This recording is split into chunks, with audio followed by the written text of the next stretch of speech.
Okay, students, now today's science class that is physics class के अंदर आज हम लोग एक interesting topic and most important topic के बारे में डिस्कस करेंगे जिसमें जनरली स्टूडेंट्स को बहुत ज़्यादा डाउट रहता है because this part which we are going to talk today is most important students who are going for JEE NEET NTS even class 10 class 11 class 12 जो भी पढ़ेंगे इलेक्ट्रिसिटी के chapter and it is even important most important for the students who are going for engineering diploma and everything. ठीक है, ये क्या है वो टॉपिक मोस्ट इंपॉर्टेंट टॉपिक है क्या? मोस्ट इंपॉर्टेंट लॉ जो जनरली इलेक्ट्रिसिटी में आता है वो है Ohm's law.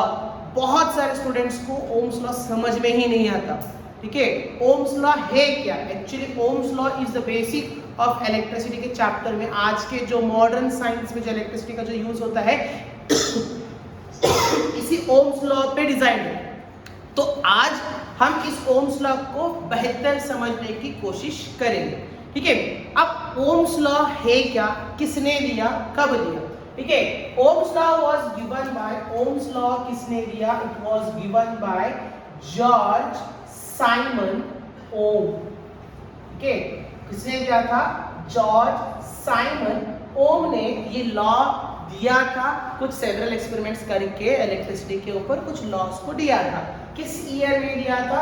And he was German physicist. George Simon Ohm एक जर्मन फिजिसिस्ट थे जिन्होंने ये law after several experiment he gave and he proposed this law for the universe that is for the world in the 1827। अब Ohm's law बोलता क्या है? आखिरकार Ohm's law क्या है? ठीक है, first of all Ohm's law को समझने से पहले ओम्स लॉ का जो स्टेटमेंट है वो समझेंगे। ओम्स लॉ बोलते क्या है? If the physical conditions of an conductor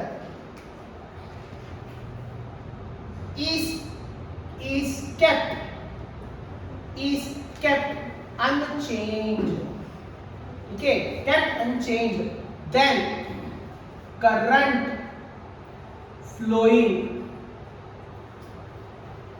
through the conductor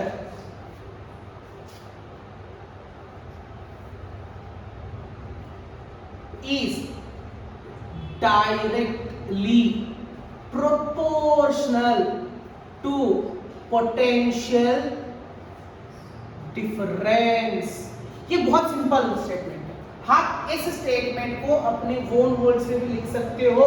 ऐसा कोई रिटन लॉ नहीं है कि आपको इस स्टेटमेंट को जिस तरह से मैंने लिखा है वही लिखे, क्योंकि आपके रीडर्स में इस ओम्स लॉ का स्टेटमेंट कुछ अलग होगा बट मैं कुछ और लिखा है। इसका मतलब ये नहीं कि these two statements are different and wrong, ऐसा नहीं है। ओम्स लॉ अपने हिसाब से आप लिख सकते हो। Reason several books have several different definitions of Ohm's law, define अलग अलग तरीके से करते हैं बट सारे डेफिनेशन सारे डिफाइन एक ही मतलब बताते हैं ओम्स लॉ का। अब ओम्स लॉ क्या बोल रहे हैं यहाँ पे? वो क्या बोल रहे हैं? अगर किसी भी कंडक्टर के फिजिकल कंडीशंस को अगर हम लोग अनचेंज रखेंगे, फिजिकल कंडीशन को अगर हम लोग अनचेंज रखेंगे एंड तो उसके अंदर जो करंट फ्लो होगा वो किसको प्रोपोर्शनल रहेगा? वोल्टेज को प्रोपोर्शनल रहेगा। यानी जितना ज्यादा करंट रहेगा उतना ही ज्यादा क्या रहेगा? वोल्टेज रहेगा। अगर आप करंट बढ़ाओगे तो वोल्टेज बढ़ता है, अगर करंट डिक्रीज करोगे तो वोल्टेज भी डिक्रीज होगा। यानी दोनों वाइस वर्सा है। ठीक है, हम ये नहीं बोल रहे कि दोनों इक्वल है, हम बता रहे हैं दोनों प्रोपोर्शनलिटी में इक्वल है। प्रोपोर्शनलिटी में बढ़ते हैं या फिर घटते हैं, वो कब पॉसिबल है? जब फिजिकल कंडीशन को आप लोग अनचेंज रखते हो। यानी फॉर एग्जांपल आप एक एक्सपेरिमेंट कंडक्ट कर रहे हो। ठीक है, अगर मैं स्टेटमेंट को शॉर्ट में लिखूंगा, इस स्टेटमेंट को अगर मैं शॉर्ट में लिखूंगा, what is saying is V is proportional to I। ठीक है, क्या बोल रहे हैं ओम्स, क्या बोल रहे हैं बोल के बोले तो V is directly proportional to I। Directly proportional मतलब अगर वोल्टेज इंक्रीज होता है तो करंट इंक्रीज होगा, फिर करंट इंक्रीज तो वोल्टेज इंक्रीज, डायरेक्टली वो बता रहे हैं। ठीक है, तो V is nothing but voltage, that is potential difference, and I is nothing but current। ऐसा यूनिट तो आपको पता ही होगा पोटेंशियल डिफरेंस किसका है, वोल्टेज किसका ऐसा यूनिट है पोटेंशियल डिफरेंस का। This is potential difference and this is current.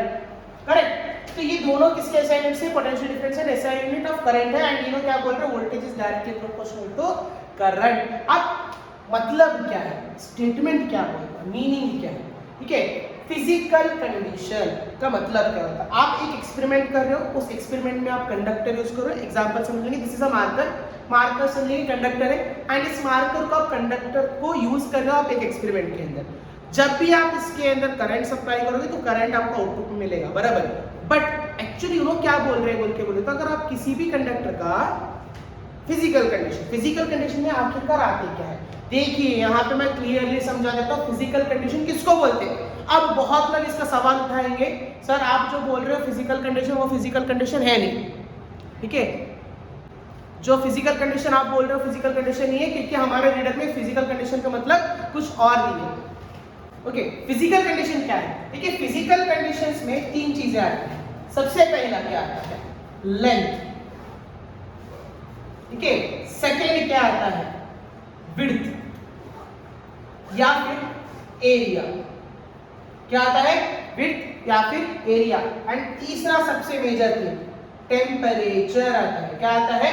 Temperature. लेकिन अब आपके पास ज्यादातर क्या बोले तो फिजिकल कंडीशन का मतलब टेम्परेचर होता है, क्योंकि हमारे पास ओम्स लॉ में यही दिए, अगर हम किसी भी कंडक्टर का टेम्परेचर को अनचेंज रखेंगे तब V is equal proportional to I आता। तो टेम्परेचर है ये है, तुम दूसरा बोल रहे सर गलत बोल रहे, ऐसा नहीं है। यहाँ पे फिजिकल कंडीशन में तीनों आते हैं, लेकिन सवाल ये है तो टेम्परेचर क्यों मेंशन करें? देखिए अगर मैं एक एक्सपेरिमेंट कंडक्ट कर रहा हूँ, अगर मैं कुछ कंडक्टिविटी का कर रहा हूँ ओम्स लॉ को प्रूव करने के लिए, अगर मैं ये मार्कर यूज कर रहा हूँ, इस मार्कर का लेंथ अपने आप तो बढ़ेगा नहीं, करेक्ट। अगर मार्कर है, समझेंगे मार्कर जो है कॉपर का बना हुआ है एंड इसका लेंथ कुछ अराउंड 10 सेंटीमीटर का लेंथ है, तो मैं इसको यूज कर रहा हूँ अपने एक्सपेरिमेंट के अंदर, तो एक्सपेरिमेंट के इन बिटवीन कॉपर का 10 सेंटीमीटर का लेंथ 20 है, हो जाता है क्या? नहीं होता है। या फिर घटकर छोटा होता है? नहीं होता है। जब तक आप इसको निकाल के नहीं लगाते दूसरा, तब तक इसका कोई लेंथ चेंज होगा नहीं, करेक्ट। दूसरा चीज विड्थ का मतलब क्या होता है? इसका डायमीटर, इसका जितना डायमीटर है, ये डायमीटर कभी भी ज्यादा भी नहीं होता, कभी कम नहीं होता, अपने आप तो होगा नहीं जब तक तुम कोई और चीज को उसको रिप्लेस नहीं करोगे। तो दो चीजें in between the experiment change नहीं होंगी, क्या? एक लेंथ, एक एरिया या फिर विड्थ। जो चेंज हो सकता है वो है टेम्परेचर। इसका टेम्परेचर जब भी करंट पास होगा तो ये हो सकता है कि ये गर्म हो जाता, ठीक है। अब क्या हो जाता? कभी कभी ये गर्म हो जाता। तो उन्होंने क्या बोल रहे हैं, जब भी तुम एक्सपेरिमेंट कंडक्ट कर रहे हैं तो इसके अंदर जो तुम करंट पास करते हो, तो ये ध्यान रखो कि तीनों चीजों में से कोई भी चीज बिफोर द एक्सपेरिमेंट और आफ्टर द एक्सपेरिमेंट के बीच में चेंजेस नहीं आना। हाँ, ये दो तो ऑब्वियसली चेंज होंगे नहीं, क्योंकि आप रिप्लेस कर रहे नहीं। हाँ, ये चेंज हो सकता है। अगर आप करंट पास करोगे, आप भी ऑब्जर्व करोगे, जब भी एक कंडक्टर के अंदर करंट पास होता है उसके आसपास गर्म बन जाता है, इट विल जनरेट हीट, ठीक है। तो वो हीट अगर तुम मेंटेन कर पाए थ्रू आउट द एक्सपेरिमेंट, यानी पूरे एक्सपेरिमेंट के अंदर तुम इस हीट को अगर मेंटेन कर पाए, यानी इस हीट को अगर आप कांस्टेंट रख पाए, तो उन्होंने क्या बोल रहे हैं बोले तो ये पॉसिबल है। That is current is proportional to potential difference, यानी V is proportional to I बता रहे, ठीक है। अब इसको समझेंगे कैसे, ठीक है। सो क्या बता रहा था? फिजिकल कंडीशंस के अंदर क्या आता है? ओम्स लॉ में क्या चेंज नहीं करना, कांस्टेंट क्या रखना है? कांस्टेंट क्या रखना है? तीन चीजों में से जो जनरली चेंज होता है, कांस्टेंट टेम्परेचर अगर मेंटेन करोगे, ठीक है, तो क्या मिलेगा मुझे? ओम्स लॉ के हिसाब से V is proportional to I। मैंने जैसे ही आपको बताया कि लेंथ को आप मेंटेन कर सकते हो, क्योंकि लेंथ इन बिटवीन चेंज नहीं होगा, विड्थ भी अपने आप चेंज नहीं होगा, तो टेम्परेचर चेंज हो सकता है करंट जाने पे, तो उसका टेम्परेचर को अगर आप मेंटेन करोगे तो V is proportional to I आपको मिल जाता, करेक्ट। अब सवाल है टेम्परेचर भी अपने आप क्यों चेंज होता? हम तो करंट पास कर रहे हैं, टेम्परेचर आया कहां से? सवाल बहुत सिंपल है, करेक्ट। टेम्परेचर आया कहां से? हम तो करंट पास कर रहे थे। इसका जवाब भी हमें ओम्स लॉ में ही मिलता। तो उस ओम्स लॉ में क्या बोलते बोले तो यहाँ पे V is proportional to I है। जब हम इसकी प्रोपोर्शनलिटी हटाते हैं तो हमें क्या मिलता? V का प्रोपोर्शनलिटी हटाते हैं तो हम एक कांस्टेंट यूज करते हैं, V is equal to RI बोल के यूज करते हैं, ठीक है। R यहाँ पे क्या है? रेजिस्टेंस। क्या है? रेजिस्टेंस। अब रेजिस्टेंस को हम लोग क्या बोल रहे हैं? इट इज एन, जब हम प्रोपोर्शनलिटी का सिंबल हटाते हैं तो हम एक कांस्टेंट यूज करते हैं। यहाँ पे वो कांस्टेंट क्या है? रेजिस्टेंस, यानी R को यूज करें। तो हमारा फॉर्मूला क्या बना? V is equal to RI बना। तो I को अगर मैं शिफ्ट करूंगा तो R is equal to V by I बनेगा। तो हमारा ओम्स लॉ किसको डिराइव कर रहा? हमारा ओम्स लॉ रेजिस्टेंस के बारे में बताता है। क्या बताता है ओम्स लॉ? रेजिस्टेंस के बारे में बताता है। अब रेजिस्टेंस क्या है? What is resistance? Can anyone say me what is resistance? Resistance, resist करना, अपोज करना।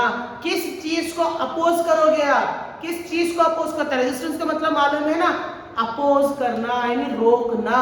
तो रेजिस्टेंस का मतलब है किसी चीज को अपोज करना, ठीक है। अपोज के अंदर यहाँ पे क्या करते हैं हम? चार्जेस को, रेजिस्टेंस का मतलब क्या होता है? किसी चीज को रोकना, यानी अपोज करना, रोकना। अब इस रेजिस्टेंस में क्या हो रहा बोल के बोले तो ये भी एक्सप्लेनेशन किससे मिलता हमारे को? ओम्स लॉ से मिलता। ओम्स क्या बोलते हैं? कंडक्टर चाहे कुछ भी रहने दो, कोई भी रहने दो, उस कंडक्टर के अंदर एक्चुअली में होता क्या है? हर कंडक्टर का एक रेजिस्टेंस पावर होता है। क्या होता है? रेजिस्टेंस पावर होता है। किस चीज को रेजिस्ट करता? फ्लो ऑफ चार्जेस को रेजिस्ट करता। यानी हर कंडक्टर चाहे उसके अंदर से चार्जेस को आर पार होने देता होगा, लेकिन वो सारे चार्जेस को अपने अंदर से जाने नहीं देता।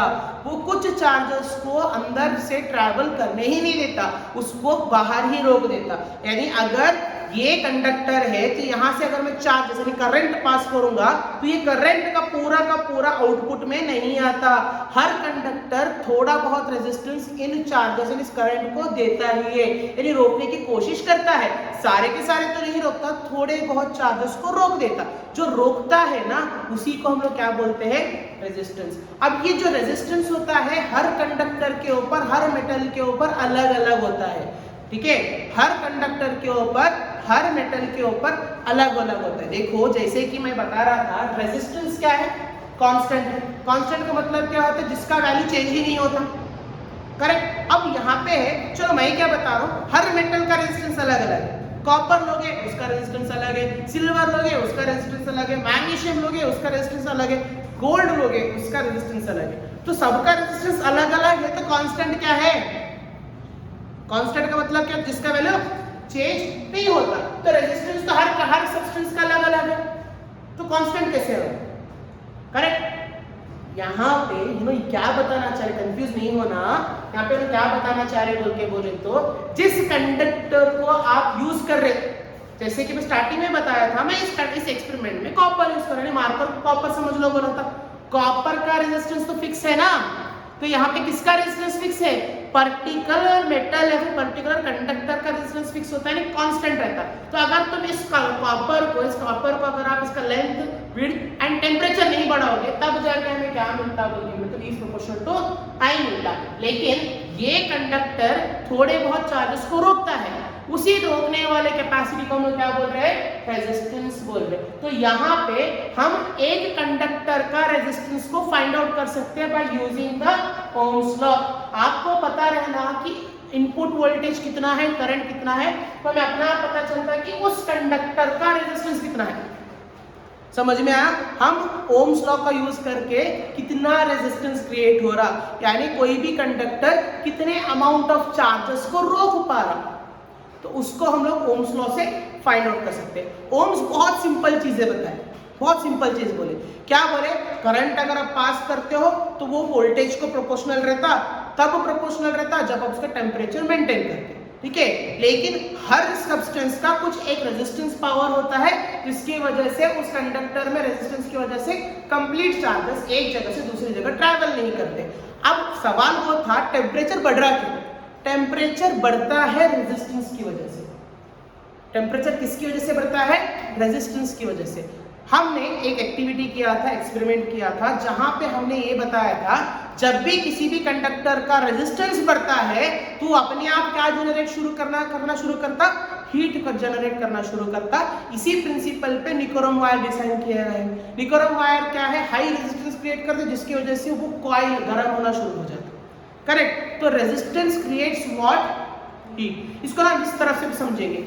एक क्यू है, एक क्यू के अंदर बहुत सारे लोग ट्रैवल करें, लाइन में ट्रैवल करें, एंड हम लोग क्या है बोलते एक वॉचमैन जो है सबको अंदर जाने देगा, ठीक है। लेकिन उन्होंने क्या कर रहा बोल के बोले तो कुछ लोगों को रोड पे रोक दे रहा, मतलब अंदर जाने नहीं दे रहा। नॉर्मली काम क्या है, गेट कीपर का काम क्या है, he will see the person who is eligible to pass on, उनको अंदर जाने देता है, जो एलिजिबल नहीं होते उनको क्या कर देते हैं, रोक देते हैं गेट के बाहर। सेम चीज ऐसे ही हो रहा, समझेंगे एक कंडक्टर है, कंडक्टर के अंदर बहुत सारे चार्जेस जा रहे हैं, लेकिन एक गेट कीपर जिसका नाम है रेजिस्टेंस, उन्होंने क्या कर रहे हैं, उन चार्जेस को गेट के पास रोक रहे। अब आप बताओ, आप एक जगह पे जा रहे हो, आप जैसे जैसे जा रहे हो, जैसे ही आपकी बारी आती है आपको रोक दिया जाता, तो आपको क्या गुस्सा आएगा? आप क्या करते, हाथापाई पे उतर आते ना, यानी बोलते क्या है, नोटबंदी के टाइम पे क्या हुआ था, लोग लाइन में ठहर के नोट बदल रहे थे, जिसकी वजह से बहुत ज्यादा गर्मा गर्मी का माहौल हो गया, हाथापाई पे उतर आए लोग लाइन में ठहरे ठहरे। रीजन क्या है, जब ज्यादा लोग इकट्ठा होते हैं तो उनको जैसा गुस्सा आके उन्हें हाथापाई पे उतर आते ना, तो वहां पे गर्मा गर्मी का माहौल होता है। सेम चीज जब चार्जर्स को रोक दिया जाता, चार्जर्स उस रेजिस्टेंस की वजह से हीट जनरेट करना स्टार्ट होते, जिसकी वजह से कंडक्टर हीट होता। ठीक है, तो ये फ्लो ऑफ चार्जेस जब भी जाएंगे क्या करेंगे, गर्मी पैदा करेंगे। ठीक है, उसका सबसे बड़ा मेजर रीजन कौन रहता है, रेजिस्टेंस। ठीक है, तो यही चीज ओम्स बता रहे थे, क्योंकि जब आप कंडक्टर यूज करते हो तो लेंथ एंड विड्थ तो चेंज नहीं करते, लेकिन रेजिस्टेंस की वजह से कंडक्टर में हीट जनरेट हो जाएगा। अगर हीट जनरेट हो जाएगा तो आपको करंट एंड वोल्टेज कभी भी सेम क्वांटिटी में अप डाउन नहीं होते। तो अगर आप इस कंडक्टर का टेम्परेचर मेंटेन करोगे तो आप अपने एक्सपेरिमेंट को सक्सेसफुली अचीव कर सकते हो, यानी वोल्टेज एंड करंट को मेंटेन कर सकते हो। तो इसलिए उन्होंने क्या बोले, कंडक्टर का टेम्परेचर मेंटेन करो। अगर आप एक्सपेरिमेंट शुरू करें, नेक्स्ट कंडक्टर का टेम्परेचर 25 डिग्री सेल्सियस है, थ्रू आउट द एक्सपेरिमेंट उसका टेम्परेचर कितना मेंटेन करना, 25 डिग्री मेंटेन करना, तब जाके ये आउटपुट पॉसिबल है। Clear? Any doubt? Ohm's law बहुत सिंपल है, ज्यादा कोई हेडेक नहीं है। फिर से एक बार आपके लिए रिपीट कर देता हूं, दो तरह के मैं डेफिनेशन देता हूं। If the physical condition of an conductor is kept unchanged, then the current flowing through the conductor is directly proportional to the potential difference. Okay, या फिर if the temperature is kept constant, then the current is directly proportional to whom, potential difference across the conductor, जिसकी वजह से हमें ये formula मिलता है, that is V is proportional to I and V is equal to RI, that is R is equal to VI। Examination में पूछते हैं ओम्स लॉ क्या डिराइव करता, what does Ohm's law derives? Ohm's law derives resistance of a conductor। याद रखिए, Ohm's law किसको derive करता है, resistance of the conductor derive करते हैं। ये ओम्स लॉ किसने लिया था, this Ohm's law was given by Ohm, George Simon Ohm. In which year, 1827। इसी लॉ के बेसिस पे आज के टाइम पे इलेक्ट्रिसिटी पे बहुत बड़ा वरदान यानी गुण है, जिसकी वजह से हम चीजों के हीटिंग इफेक्ट को समझते हैं। Heating effect of substances, heating effect of electric current को समझ में आया हमारे को। इसी की वजह से हम चीजें जो गर्म होती है उसको किस तरह से ठंडा करना बोल के हम समझ पाए। ठीक है, इसकी वजह से, इन्हीं के लॉ की वजह से हमको हीटिंग इफेक्ट समझ में आया करंट का। इसीलिए इन्हीं के नाम पे रेजिस्टेंस का SI यूनिट को दिया गया है। SI unit of resistance is what, ohms, जिसको ओमेगा से डिनोट करते हैं। This symbol is called as omega. इस सिंबल को क्या बोलते हैं, ओमेगा बोलते हैं। एंड जिसको हम लोग यूज करते हैं किसके लिए, रेजिस्टेंस को बताने के लिए। तो SI unit of resistance is what, ohms, जिसको हम कौन से सिंबल को यूज करके बनाते हैं, ओमेगा का सिंबल यूज करके डिस्ट्रीब्यूट करते हैं। ठीक है, any doubts? If you have doubts you can comment on the video and I will be looking after the doubts, and if possible हम और एक वीडियो बनाएंगे इसके ऊपर।